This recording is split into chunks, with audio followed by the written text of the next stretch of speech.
நம்ம உடல்ல இருக்கிற இன்னொரு விஷயத்துக்கு வருவோம். இது பழங்குடின்னு இல்ல, எல்லோருக்குமே பொதுவானது, மெலனின். ஆமாம். 50,000 வருஷத்துக்கு முன்னாடி நம்ம முன்னோர்களை சூரியனோட கடுமையான புற ஊதா கதிர்கள்ல இருந்து மெலனின் தான் காப்பாத்துச்சுன்னு ஒரு தகவல் இது. இது இது வெறும் தோலுக்கு நிறம் கொடுக்கிற ஒரு நிறமி தானே. இதுல என்ன பெரிய விஷயம்? இல்லவே இல்ல. மெலனின் வெறும் நிறமி மட்டும் கிடையாது. அது நம்ம உயிர் வாழ்றதுக்கு ரொம்ப ரொம்ப முக்கியமான ஒரு உயிரியல் கேடயமும் சொல்லலாம். இது பெரும்பாலான உயிரினங்கள்ல காணப்படுற ஒரு இயற்கையான நிறமி. நம்ம மனுஷங்க, விலங்குகளோட தோல்ல இது வெவ்வேறு அளவுல இருக்கு. நம்ம கண், முடி, தோலோட நிறம் ஏன் ஒவ்வொருத்தருக்கும் ஒவ்வொரு மாதிரி இருக்குன்னா அதுக்கு காரணம் இந்த மெலனின் தான். சரி. இது எங்க உருவாகுதுன்னா, மெலனோசைட்டுகள்னு நம்ம தோல்ல சில செல்கள் இருக்கு. அந்த செல்களுக்குள்ள மெலனோசோம்கள்னு சில குட்டி அமைப்புகள் இருக்கு. அதுக்குள்ள தான் இந்த மெலனின் உருவாகுது. இதுல வகைகள் ஏதாவது இருக்கா? இதோட முக்கியமான வேலை என்ன? ஆமா, முக்கியமா 3 வகை இருக்கு. யூமெலானின் இதுதான் பழுப்பு, கருப்பு நிறங்களுக்கு காரணம். அடர் நிற தோல், முடி இருக்கிறவங்க கிட்ட இது அதிகமா இருக்கும். ஓகே. 2வது ஃபியோமெலானின். இது சிவப்பு அல்லது மஞ்சள் நிறங்களுக்கு காரணம். சிவப்பு முடி, வெளிரிய தோல் இருக்கிறவங்க கிட்ட இது அதிகமா இருக்கும். சரி. 3வது நியூரோமெலானின். இது நம்ம மூளையில காணப்படுது. டோபமைன், நோரட்ரெனாலின்னு சில வேதிப்பொருட்கள் ஆக்சிஜனேற்றமாகறதால இது உருவாகுது.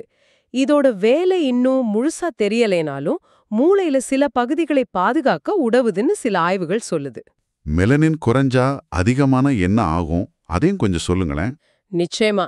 மெலனின் தொடர்பான சில தோல் பிரச்சனைகள் பத்தி நீங்க கேள்விப்பட்டிருப்பீங்க. விட்டிலிகோ, அதாவது வெண்புள்ளி நோய். இதுல மெலனின் உற்பத்தி செய்யற செல்கள் அழிஞ்சிடுறதால தோல்ல வெள்ளை வெள்ளையா திட்டுக்கள் வரும். ஆமா, பாத்திருக்கேன். அப்புறம் ஆல்பினிசம். இது ஒரு மரபணு மாற்றம்.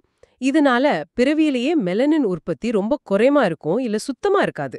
அவங்களுக்கு தோல், முடி, கண் எல்லாமே ரொம்ப வெளிரி போயிருக்கும். சூரிய ஒளி அவங்களுக்கு ரொம்ப ஆபத்தானது. இதுக்கு எதிரா ஹைப்பர் பிக்மெண்டேஷன். இதுல சில இடங்கள்ல மெலனின் அதிகமா உற்பத்தியாகி கருந்திட்டுகள் மாதிரி வரும். இது சூரிய ஒளி, ஹார்மோன் மாற்றங்கள், சில காயங்களால கூட ஏற்படலாம். சரி, இதோட முக்கியமான வேலை என்ன?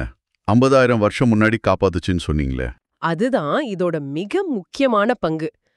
மெலனின் ஒரு இயற்கையான சன்ஸ்கிரீன் மாதிரி செயல்படுது. சூரியன்ல இருந்து வர ஆபத்தான புற ஊதா கதிர்களை யூவி ரேஸ் இது உறிஞ்சிக்குது. குறிப்பா யூவிபி கதிர்களை. இதனால நம்ம தோல்ல இருக்கிற செல்களோட டிஎன்ஏ சேதமடையாம பாதுகாக்குது. இது தோல் புற்றுநோய் வர்றதுக்கான வாய்ப்பை குறைக்குது.